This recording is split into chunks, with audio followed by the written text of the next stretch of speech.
Hi everyone, welcome to part 2 of our planner page, and as I implied at the end of yesterday's video, we are going to do the flowers today, and then we'll see how it goes really.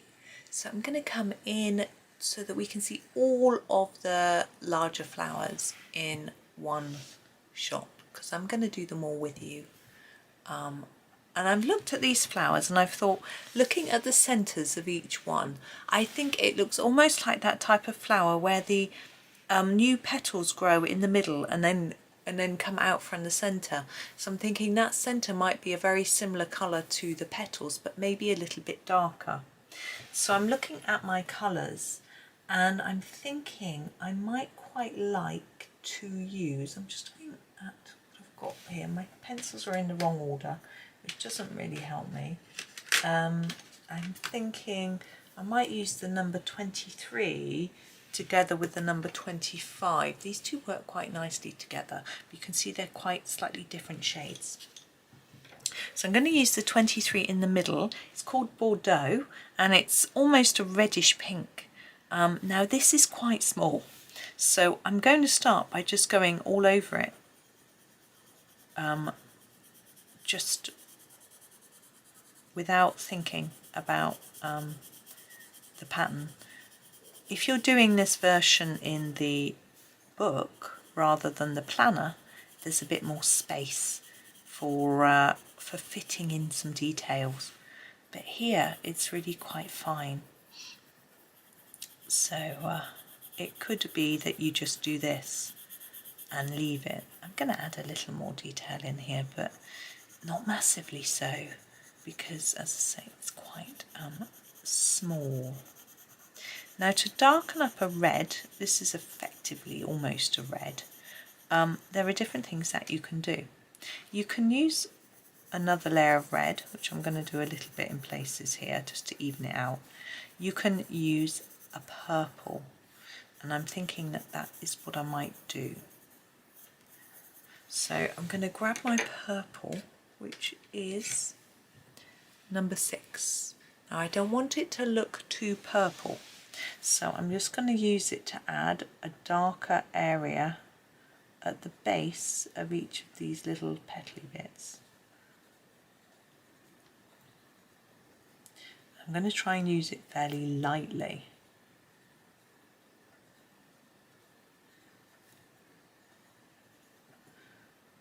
And where they're overlapping as well, as much as I can. Now you may not want to do this because it's so small.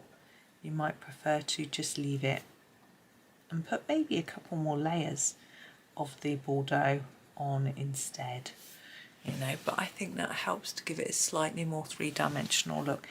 As I say, it's quite tricky because it's so small, but it's just an idea. So I'm just going to do that quickly on all of them. Now I will be putting another layer of Bordeaux on top, just to, sounds a bit odd, try and hide the fact that it's purple. I just want it to look dark rather than noticeably purple. So we'll see.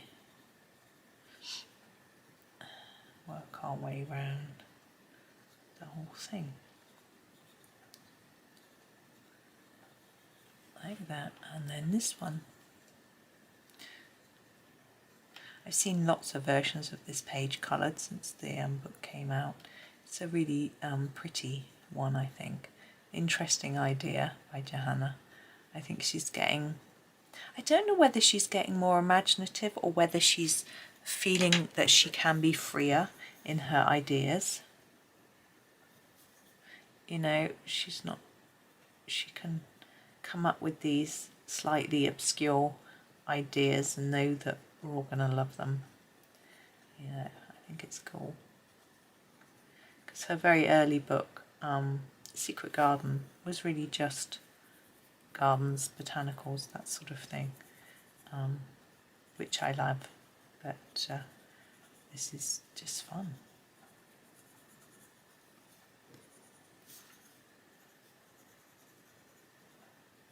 I just started doing some yoga classes. It's really interesting. I've never done yoga before. I've always been too scared of going to a yoga class because I've always thought that everyone's going to be mega flexible and I'm not, and I won't know how to follow along, etc.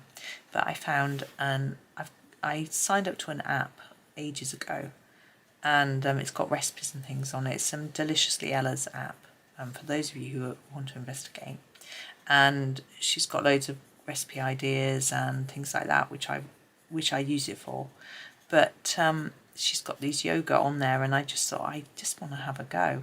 I've been putting it off because of my frozen shoulder, thinking I might not be able to do it. And I just thought, look, let's just go for it. And if I can't do it, I can either modify an exercise because it's not too tricky. That's a train.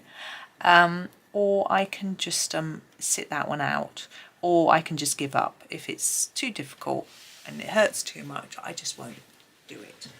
So I started doing the beginners class. I'm just deciding what to do with these flowers. I'm going to use this darker red in the base and then fade it like that. Trying to fade it a bit more neatly, and we'll come in with a lighter colour in a minute, and then we'll add some more of this dark colour after. So it's a 8-day beginners course. The first day was just really about breathing, and it sounds really weird, most winters I get this problem with my breathing where I can't breathe properly through my nose. I have a bit of medication for it, but it doesn't really completely get rid of it. So I don't like thinking about breathing because it can be a bit scary if you can't breathe properly. But this winter I haven't had it at all. Basically, we got a new extractor fan in our ensuite bathroom. Everyone uses our ensuite for their showers, so tend to get a bit damp in there and a bit mouldy. And we've got the new extractor fan in there this winter, and I haven't had any trouble with my breathing, which is fantastic. So anyway, I did this breathing, and it was really weird because after I did it, I could really feel that my core had been really engaged, and it's only breathing. We did 2 poses, and the rest was just breathing. I was like, wow, I can do this. But last session it got really difficult. It was the sun salutation, and you had to do it so fast because it has to work with your breaths. So you can't do it dead slow or else you run out of breath, because you have to breathe in for a certain bit and out for a certain bit. And I was like, oh, it's getting hard. So my sciatica's been playing up a little bit for a week or so. It's nothing I can't manage. But so it was worse yesterday. And I'm thinking, is it the yoga making it worse? Is it me? Am I using the yoga am I using it as an excuse not to do the yoga? Number 25, So I'm going to use this lighter pink now over the whole flower. I'm going to use it darker where I've put the darker layer of red, and then a bit less towards the tip of the petal. And I want to actually put down enough colour so it looks like it could be finished. It's not finished, but I want it to be that much of a layer, just so that you can gauge how much to layer up, because I'm colouring over and over the same area a little bit, with a fairly hardish pressure actually, to just get the whole petal covered in some pink colour.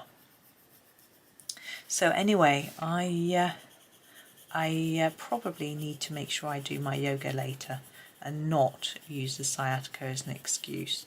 I found the downward dog bit was a bit too much of a stretch on it, but fascinatingly, my frozen shoulder, I could straighten my arm. I haven't been able to straighten my arm for 3 years, and I just did it unconsciously, and I was like, I can do this. It was really weird. It was just like when I was in that headspace of being very relaxed and just trying, and I did it without even thinking. It was fascinating. So yeah, I think I need to have a go later. But yesterday I think I did it at the wrong time of day. I did it when I first got up, and I think I hadn't had time to wake my body up, so I was all a bit stiff. I think today I'm going to do it this afternoon, and I would have had time for my muscles to warm up a little bit first. I think that might suit me better. Usually I do it later in the day. I've been doing it in the afternoons. I'll have to go and hide though, because my children are around this afternoon. I don't like doing things like that with an audience. So I go and do it in the bedroom. So that's okay. And I don't tend to change. If I have to change, do exercise, I don't do it. So the clothes I wear are, I'm wearing jeans, and I can do yoga in jeans. It sounds weird, but my jeans aren't proper thick denim. They're quite light, really elasticated, well, what's the word, stretchy, I suppose, jeans, so it's fine. Yesterday I did it in my pyjamas because I did it when I first got up. As I say, I don't think that was a good idea. So I'm going to try today and see what happens. And if I feel sore again, I might think, But I just like to do it, because if I break the habit, I just might not do it again.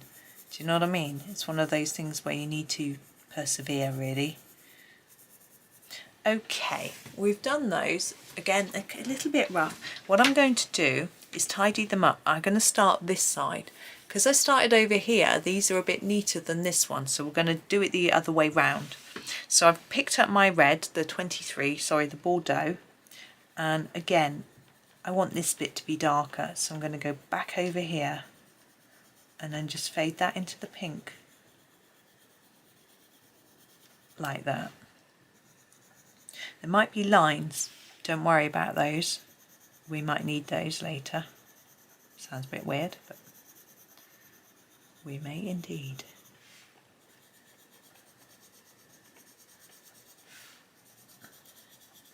And so we're just doing the same at the moment on every petal.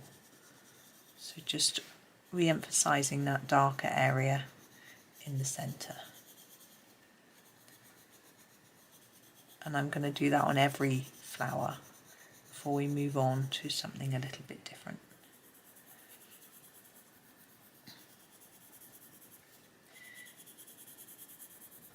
So I suppose I should really maybe have a walk to really loosen up my legs and then do the yoga, but I don't think I'm having a walk today. I could do with a few things from the shops, but we'll see. We'll see how it goes. I've got a few. I didn't plan a walk today. I tend to plan my day a bit so that I make sure I achieve what I want to achieve. And doing this video was one of those things that I wanted to do today. It's a fun one. Okay, now we're going to have a look at these lines on the edges of our petals. Do you see here? This bit is dipped in, this bit a little bit. You can now see why I said don't worry if there's lines. I find just putting a few like that in makes it look a little bit more, like the petal isn't completely flat, a bit crinkly, which is how I think it's supposed to be. You don't have to do this bit if you want to leave it looking more flat. That's totally up to you. I think it just makes it look a little bit more interesting. Okay, we're going to do the same with all of them. It's using Johanna's lines and the way she shaped it as a guide.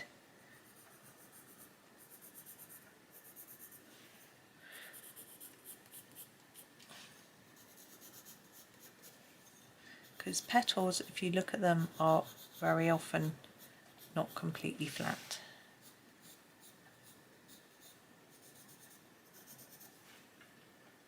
Those, these are a little bit trickier because we've got all that overlap. But we'll deal with that as well in a minute.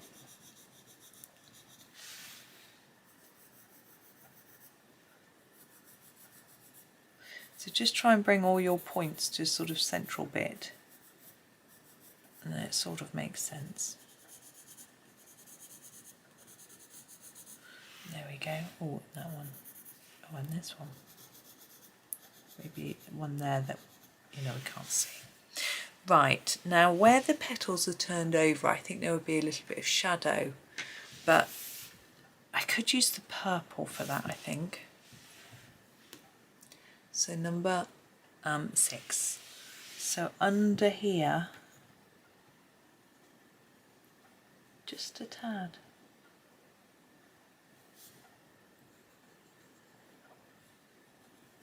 It was interesting, my boy was telling me about how difficult English is, that we have so many words for the same thing and it's confusing, and in some languages they don't.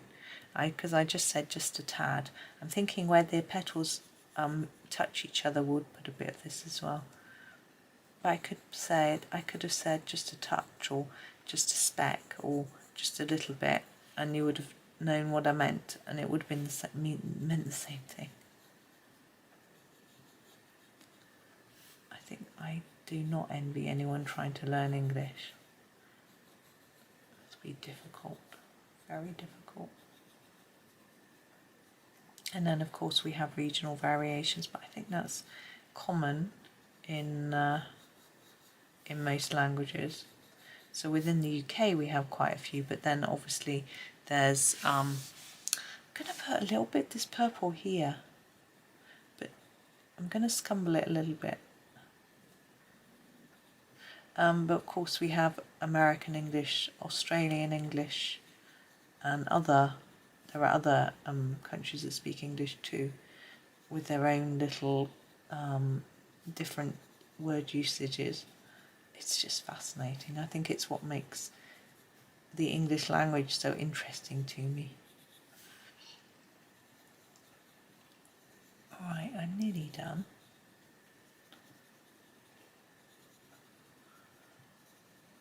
There we go. I'm going to leave them there. There they are. Now we've got another set of flowers which I want to do as well. These are quite small. There is a little tiny central circle and 4 around the outside, but I'm going to do them all the same colour because I think that will make it a little easier to colour in. I'm going to do them in, just trying to think of the colour I might want to use. Now this is quite a salmony pink, orangey pink, but I'm thinking maybe we'll use the purple that we've been using for these.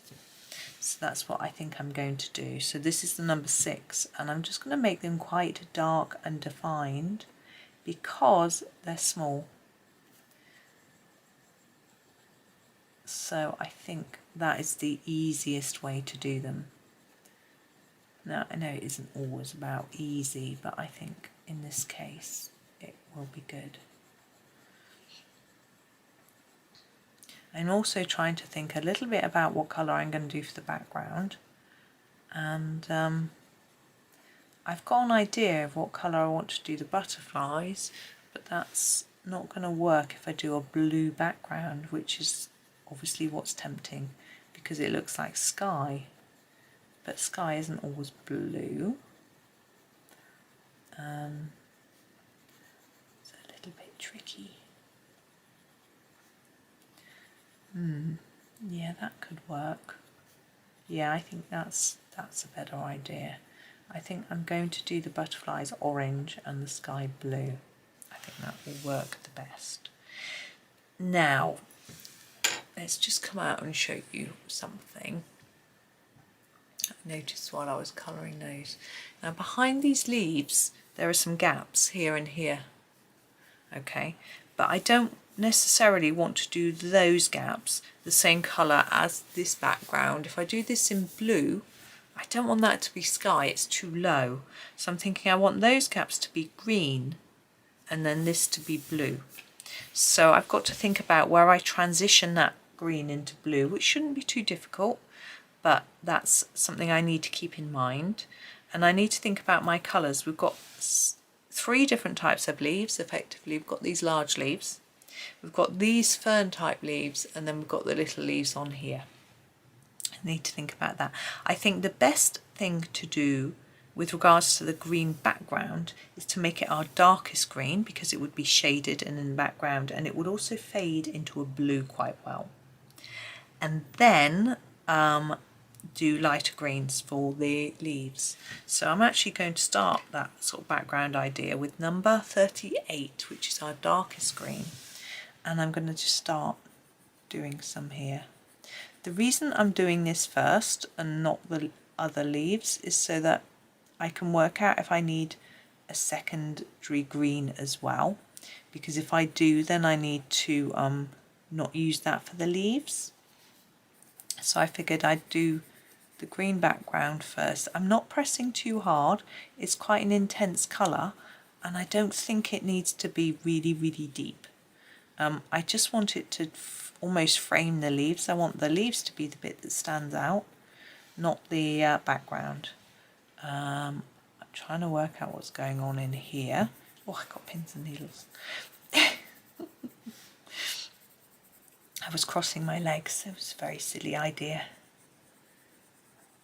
So we're just filling in.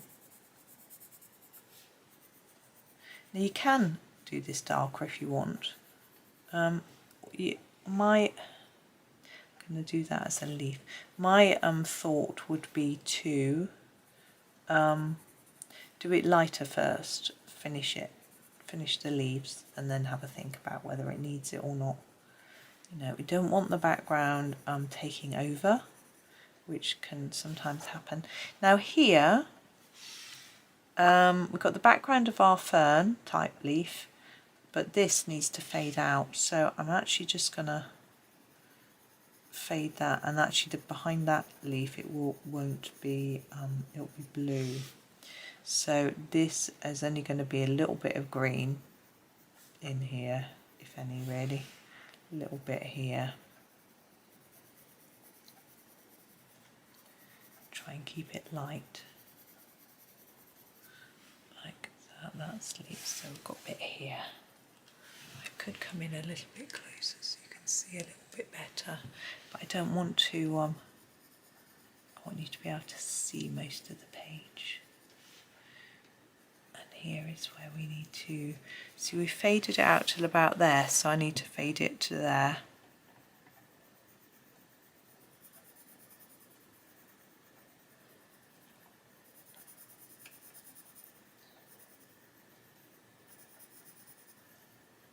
That's it. Okay, maybe a bit in there. Now you might want to do this behind this plant all green. That's not what I'm going to do. I'm going to grab my, this is a sort of bluey green. I think it's quite a nice transition between the blue and the greens, the green and the blue sky. This is number 35, and I'm not going to start with it right at the bottom. I'm going to start as we transition here, just as we faded. I'm going to very gently go over there.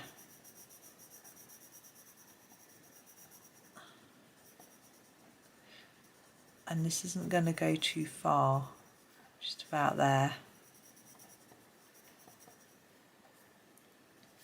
And then we'll bring in another blue, because this is a bit too greeny for what I want for my sky. But it just helps to transition between the colours a little bit more easily.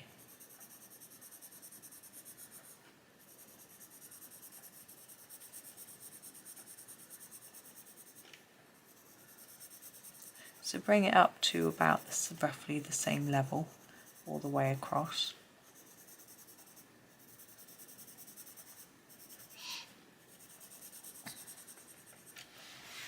And then over here, a little bit low down, just bring it up.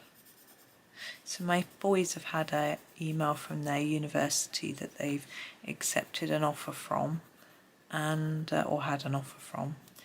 and yeah, they've been told that if they go to this get this sort of offer day, they have the opportunity to upgrade their offer, which is at the moment conditional on them getting certain results in their exams. They have the opportunity to upgrade it to an unconditional offer, which means they'll get a place regardless of how well they do in their exams, and they're both really keen for that. It takes the whole pressure off you in the exam if you know that your marks don't determine your future course. Just putting a little bit in there. So they're going to be going to that. Now my next blue is 37. So yeah, so that's happening in March. Parents can go, and there are sort of parents, friends and guardian sessions, as well as sessions for the students to go to that are separate. So that's interesting. So one of my boys wants me to go with him, and the other boy wants his dad to go with him, which is fair. So although when we did the open days, they were on the same day. So one of us went with one boy and one of us went with the other, and it's going to be the same way round again, which means that because they're on different campuses, we get to go to the same campus again, whereas I'd quite like to see the other campus, but it is what it is. It's up to them, you know. So apparently there are some activities where they actually get to do things and meet some of the other students that might be on the course with them, which I think is really valuable. And so that'll be good. I'm not quite sure what they'll be, but hopefully they'll be fun. I'm sure they will be, because I want them to be looking forward to going, obviously. And so that's good. I could make this my final blue, or I could bring in one other blue. I'm not really sure what to do. But yeah, it's getting quite exciting for them. They've got their mock exams coming up very soon. Yeah, actually, this is today, the day this video goes out, their first one will be. So they've got that to think about. But the idea of the mocks is really to give them an understanding of what to expect from the actual exams. Things like the fact that because they're in a different college rather than at school, they've never done an exam like that there, so they don't know where they would have to go, what room, what it would be like, that sort of things. Give them that sort of idea. Also, because of COVID, they didn't do really formal exams. They did do exams where they were properly tested on everything, and lots of them, but they weren't examining board exams, they were internal exams, so they were a little bit different. I'm just grabbing my last blue, which is going to be the number 30. I'm actually going to start at the top and work my way down. I'm going to put quite a hard layer up here.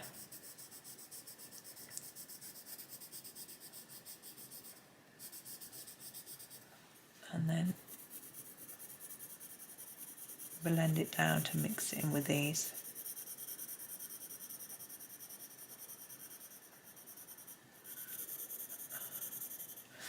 Oops, it's moving around. Hold the book still. So yeah, it's going to be, but it's I think they've purposely pushed it into March to make sure that it's not near any mock exams for any of them. You know, they need to be able to have the time they need to revise, which is fair. Mine have started doing a little bit. For maths, they're doing more, it's sort of practice questions, whereas rather than actual revision. Whereas for the, yeah, they're doing some past papers and things like that. So that's all good. And hopefully when they do their exams they'll be okay with it.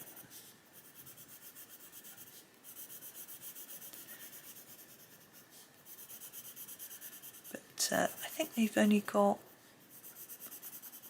one for each subject. It's not too many. And now I'm just going to spend a few minutes tidying this up, really, and blending it in. You can spend as long as you need on this. I'm going to finish this video in a minute because I need a break for a minute. So it means that you can just fiddle and faddle if you need to. Fiddle and faddle being very official colouring words. So there we go. I'm happy with that, but I may come back to my desk in a minute and think, nope, I'll fiddle with it a bit more. But for now, there we go. So we've got, yeah, we've got our flowers and our background sort of done on that. And yeah, with leaves and butterflies, I'm not sure if it'll be one more video or two at the moment. It sort of depends on how long it all takes. What I'm actually going to do with this light pencil is do a little bit in there as well, just to blend it together a bit, very lightly though. Sometimes quite difficult where you've got lots of little details to get a nice smooth finish to your background. Getting there. Sometimes I find it's really handy to make sure you remember what colour you use, because when you colour these flower leaves you might find that you've missed a tiny bit along the edge, or same with the butterflies, and so you need to grab that pencil and just tidy it up. So keep the number 30 if you're using these Staedtlers handy, so that you can do that if you need to when we get on to the next bit. Okay, so I'm going to make that do now. So thank you very much for watching. Pop back tomorrow for the next part. But for now, thank you so much. Have a lovely day and happy colouring.